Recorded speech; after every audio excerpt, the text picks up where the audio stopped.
Hey, what's going on, DDO players? Axel here. So today we're going to talk about Hardcore Season 8, which is going right now. So let's give you some basic info on it, and also we're going to talk about the rewards and the treasure locations, and I will show you pictures of the rewards, and we'll talk about where all the different locations are for the treasures. I'll tell you before I get into that in case you don't want spoilers for the treasures, okay?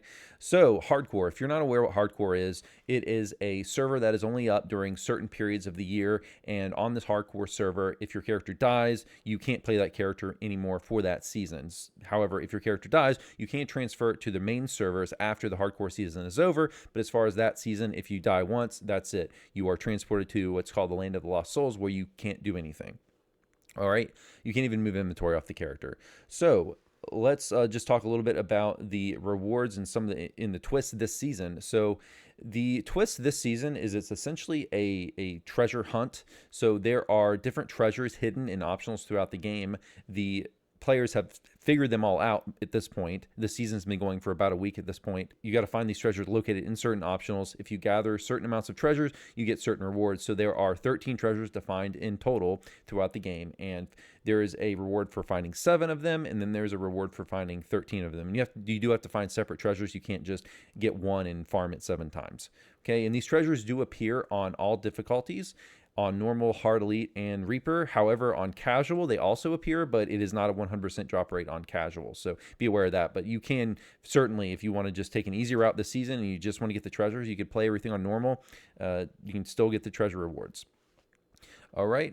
I will note, though, some of the treasures are located in non-free-to-play content. A bunch of them are, so you do have to own certain content to get the treasures. All right, and we'll get into the specific locations here in a minute. But let me first show you the different rewards. Also, be aware with the treasures, there is a 2-level lockout this season, so you cannot play any quest if you are more than 2 levels over the base level of the quest. But let's get into the rewards, and I'll show you pictures of them here. So 1750 favor, if you achieve that this season, you get this glittery golden eyes toggle, so a cosmetic to make your eyes glow gold. For finding 7 treasures, and this is the one that most people seem to want, is the golden footprints. So here's a picture of that. The golden footprints work just like the bloody footprints from season 1. They basically make a trail of footprints as you run, and then they will slowly disappear. But it's a pretty nice cosmetic, especially if you're like leading players around. It makes it easier for them to follow you. So I think that's what most people want this season. This is by far the easiest way to get a pair of footprints is this season. So if you want footprints, you should play this season because you only need 7 treasures. You can get those by the time you get up to like level 10, 11, 12. And the treasures drop on normal and even casual. So you don't even have to touch difficulties above casual, technically, if you don't want to. You could, but just running on normal, I mean, just get a character to 10 or 11. 12 without dying, and you can get all the treasures. So if you want footprints, I would really play the season. The season started a week ago, and it's going for 2 months, so you have about 7 more weeks to do this. Okay, for reaching level 20, you get this sash, the Deathwalker's Sash 8. There's 2 Reaper rewards. For getting 10 Reaper points on the server without dying, you get this Deathwalker's Cloak 8. And if you get 20 Reaper points without dying, you get this Solid Gold Mimic Creature Companion. And here's a picture of the gold cloak. This is the reward for finding all 13 treasures. Okay, let's get now into the exact locations of the treasures you need to find on the hardcore server. And I will say, spoiler alert, if you don't want to know the exact location of the treasures, stop watching this video at this point. But you've been warned. All right, and shout out to our Arcanaverse for making this post on the forums here with the locations displayed here in a nice graph. So the locations, here we go. So the first location, and you'll make one important thing about getting these treasures, again, there is a 2-level over lockout. So if you get more than 2 levels above one of these quests, you cannot go in that quest anymore, so you are screwed. So the only other way, if you get too high level for one of these quests, the only way to get that treasure is you've got to reincarnate, get to level 20, reincarnate, and go through the loop again. Because all these treasures are bound to character, so you cannot get them on alts. You have to get them all on one character.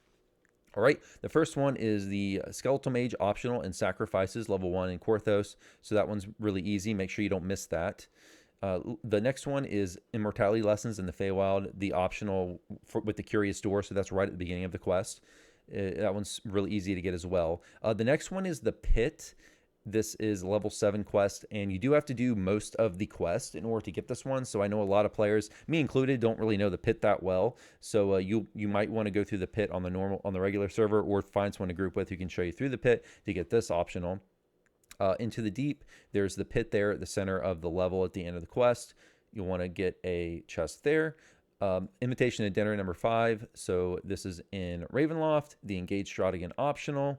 You've got number 6 here, Chamber of Raum. So this is Wiz King. You have to do all 3 of the towers in Wiz King and then do that optional there in the center. Mired Kobolds, this is a dangerous one. Mired Kobolds, you got to fight the Mama Dragon there at the end of this quest. This is a difficult one, so you might want to consider running this on, say, like normal, because this is a very difficult encounter. So you might want to drop whatever you're running at. You might want to drop difficulty, but just be aware of that one. It's pretty scary. Madstone Crater and Giant Hold, the Madstone Enchanter Locked Door optional. Search and Rescue, Slay the High Priestess, Servants of the Overlord. There's this is also a difficult encounter. Actually, it's been years since I've run it, but I assume it still is difficult. It was very difficult back in the day. But the disrupt the Drow ritual. Not many people do this optional anymore. Number 11, Roll Call there in the cogs. Defeat Suit, a Magma Brute. I will say be careful when you're running around the cogs.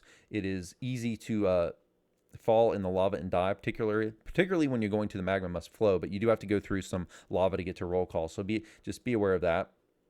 Study in Sable, save all 4 of the guests. And then the last one is in Epic Desecrated Temple of Vol. So that is Epic only. You can't do it on Heroics. You will have to get through, at least like half of your Epics to run this one. Now, you can run these under levels. So if you wanted to, you could say go into Epic Temple of Vol on casual at like level 25 or something if you wanted to.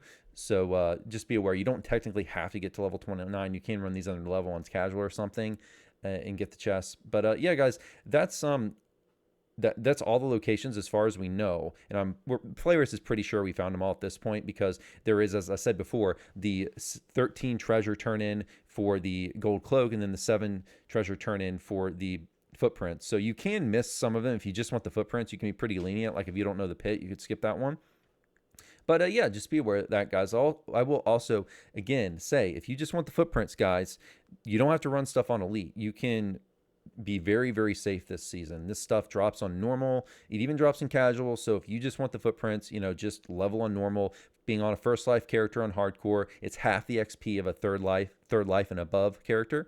So it's really easy to level on hardcore, guys. So yeah, that's all I have to say on hardcore right now. I may make another video on hardcore for this season. But yeah, guys, that's it. Good luck on your treasure hunting. Be careful and stay alive. Have a good one, guys. Hope this helped you. Bye-bye.